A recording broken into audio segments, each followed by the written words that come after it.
Hi, I'm Pastor Jack Hughes of Anchor Bible Church in Louisville, Kentucky.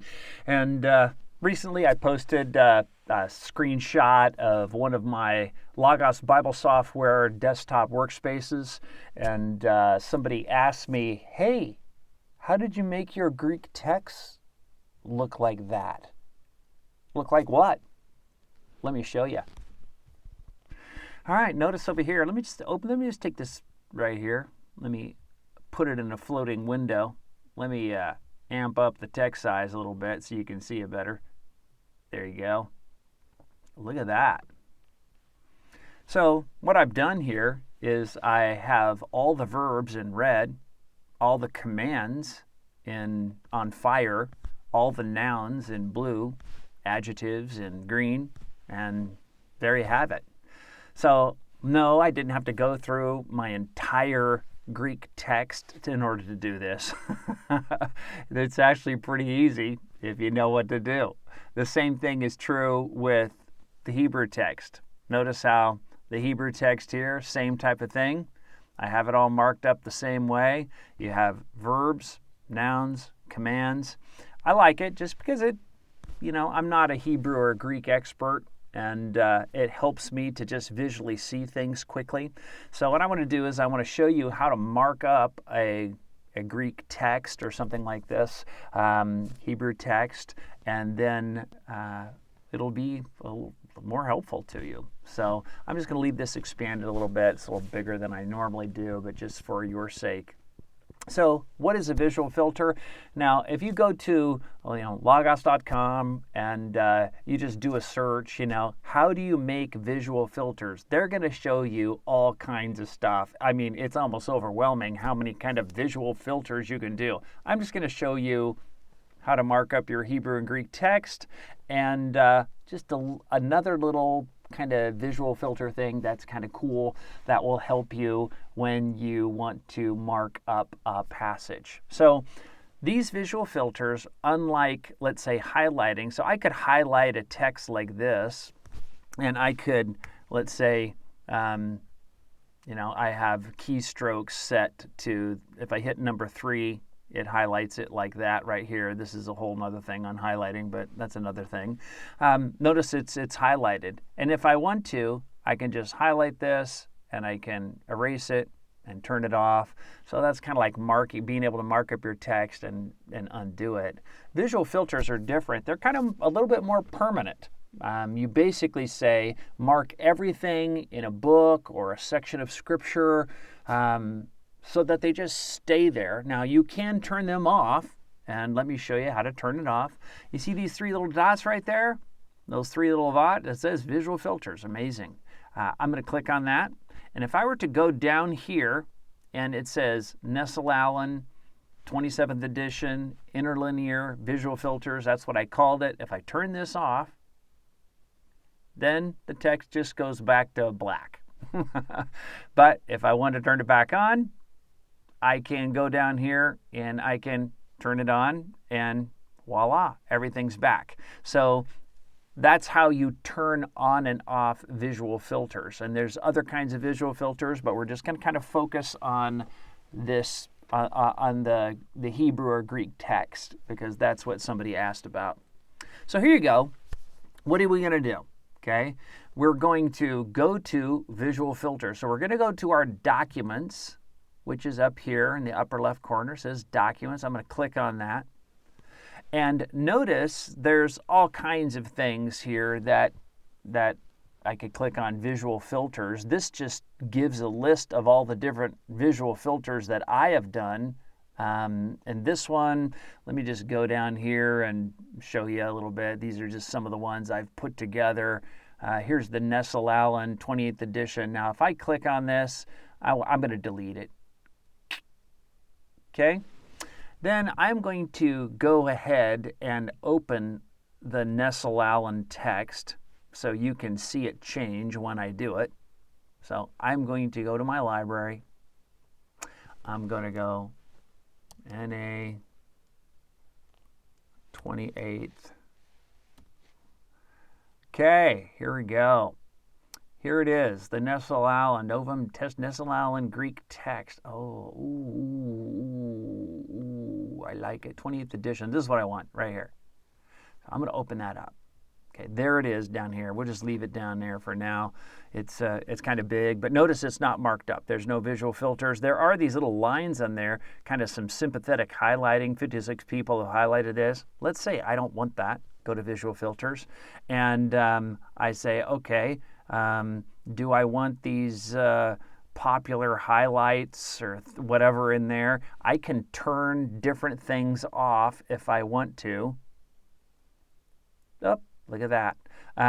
Notice how some of these things, Bible text, you can expand these and look at these later. You can fiddle around on these later if you want. But these are just different things that people have done. Timeline events,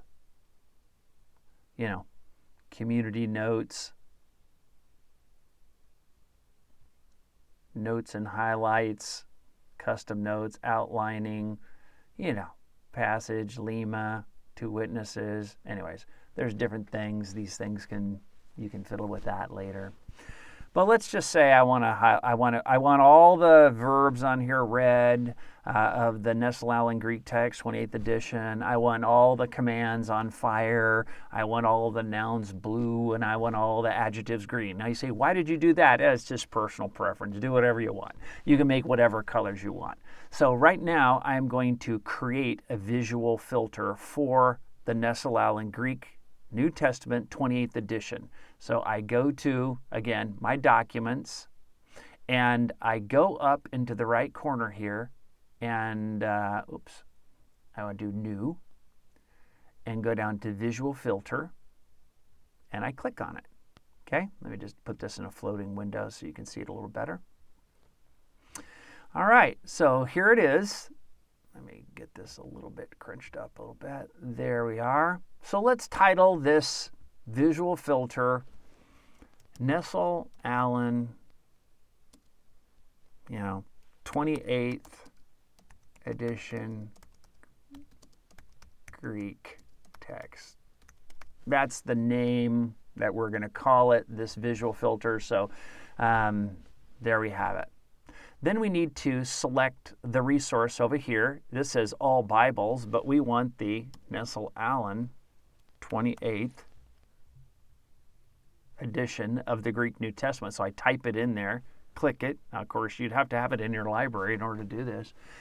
I haven't done this in a long time. All morphology. There we go. I was thinking, how come it's not showing up? There it is. I just remembered all morphology. There it is. So you click from Bible to morphology, and then you hit the little symbol, this little symbol here, the @ symbol or whatever, like when you're doing an email address. There you have it. So now I want to select the part of speech that I want. So let's just start out with the verbs. I'm going to click verb. And this right here, if I just leave it like this, anything that qualifies for a verb will be marked in whatever way I want to mark it over here in a second.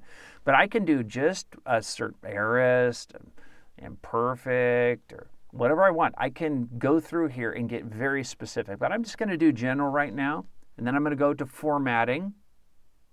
And I'm going to go red. So anything that qualifies for a verb is going to be red. Now I'm going to go here again, hit the little @ or about symbol, and I am going to do a verb, but this time I want to do everything that is a command. I want to do commands, okay? So I look around, I think, oh, this is a pluperfect, this is middle and passive, this is imperative right there. I'm going to do these.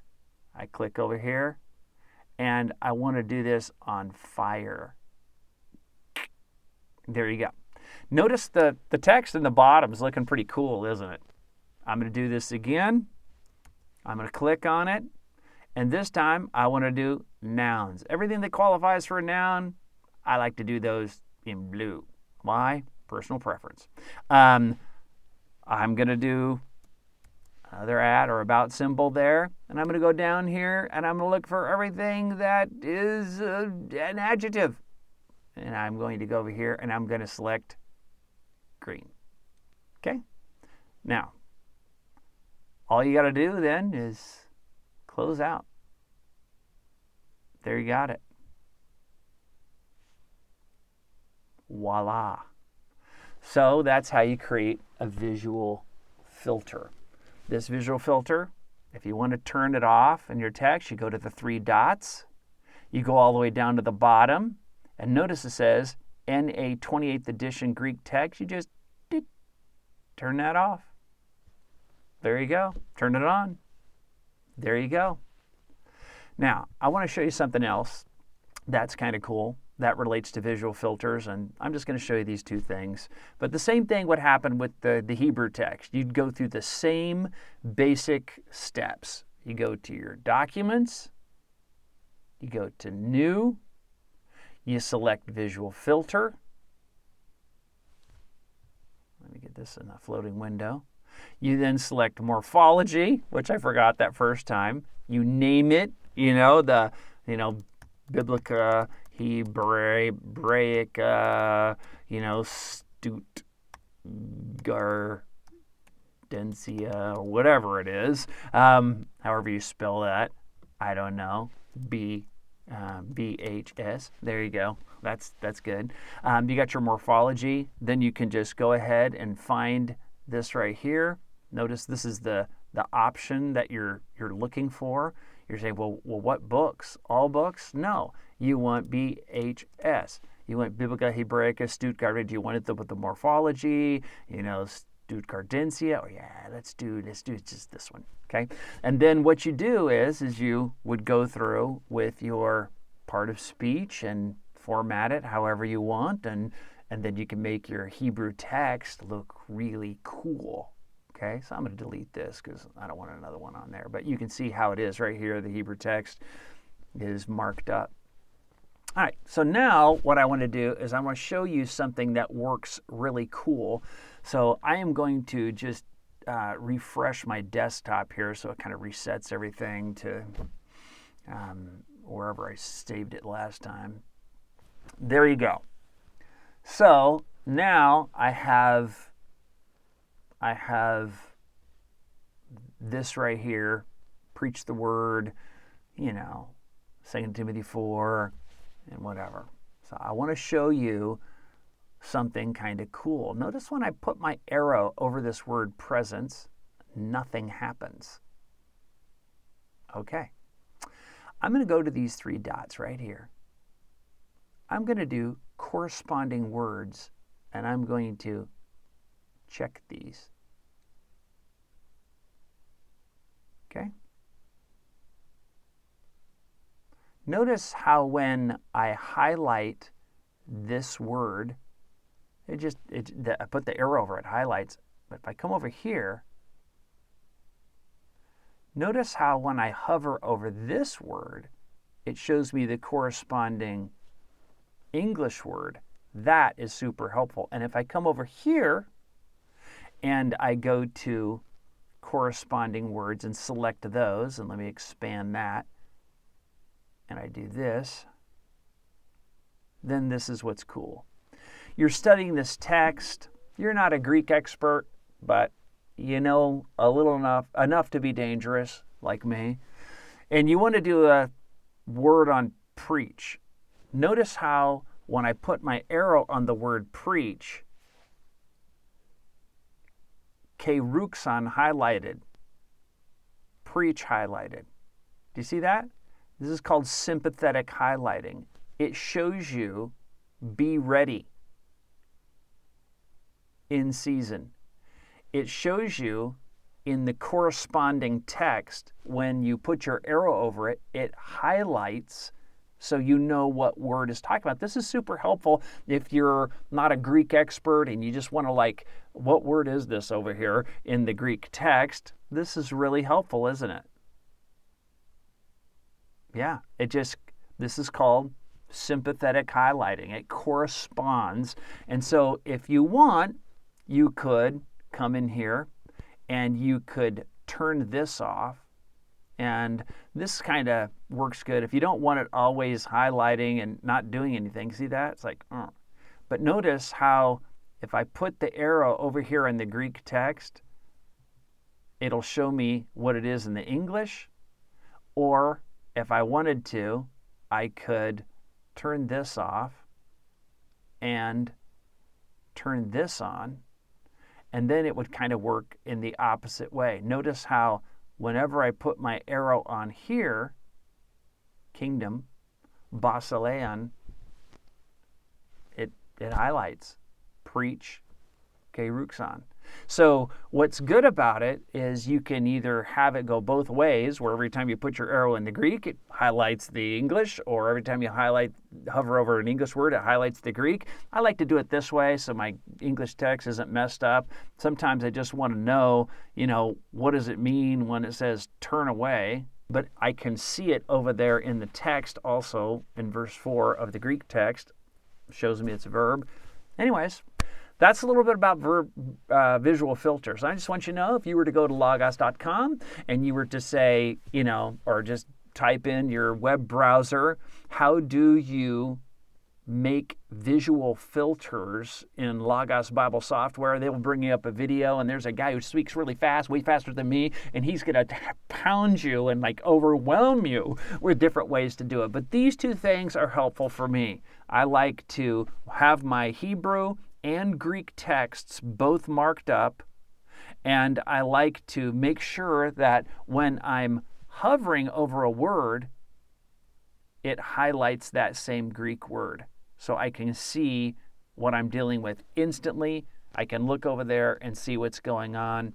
That's helpful for me. So there you have it. For whoever it was, I forget who it was, who wanted to know how to do that. Now you know. Until next time, stay in the Word. DrivenNails.com is a user-supported ministry.